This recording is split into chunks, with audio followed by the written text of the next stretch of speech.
Do you ever procrastinate? Do you ever spend money in ways that you shouldn't be doing because all of a sudden you had a little bit of extra cash? Like, do you get that like tax refund and then all of a sudden decide that you're going to spend money on something that you realize in the long term was a really silly purchase? Well, for more often than not, the reason why we do these things is because of this thing called Parkinson's law. And what it says is that when a resource is in a vacuum, we will fill it up.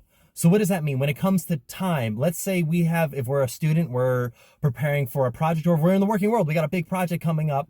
More often than not, we're going to procrastinate that project. We're going to do it at the absolute latest deadline that we would need to perform that task, to get it all complete by the time it needs to be done, because that's just the way our brains work. We naturally know, okay, if we have this much time to do something, we're going to take up this much time to do it.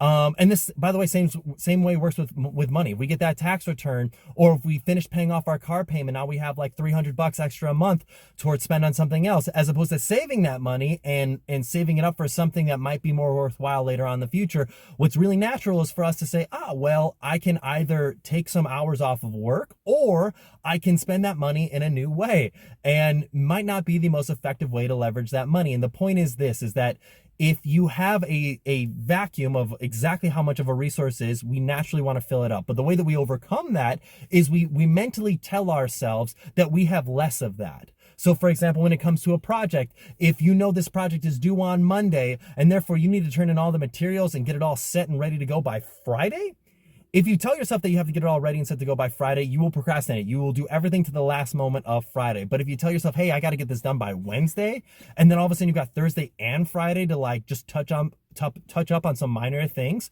you are much more likely to put in a better outcome, a better product. If financially you all of a sudden finished off paying your car payment, and as opposed to thinking to yourself, I've got an extra $300 a month to spend on whatever I want to, if you tell yourself, hey, no, my expenses have to be this much, $300 less than what I was paying a month, and that money has to essentially is gone, almost like an internal tax on myself that I can then invest in my future, whether that be through stocks or bonds or any other investment in my future. If you perceive it that way, you'll be much better off and much more able to overcome scenarios when you feel like you're procrastinating, or you're not spending your money or any resource that you have as wisely as you possibly can. So that is called Parkinson's law. The way you overcome it, you kind of brainwash yourself. You tell yourself something is running out and that it's gone and that you don't have it anymore, even though in reality you do, and it's almost like a pleasant surprise when you end up discovering it later. So that is the ability to leverage Parkinson's law in your favor as opposed to letting it run you.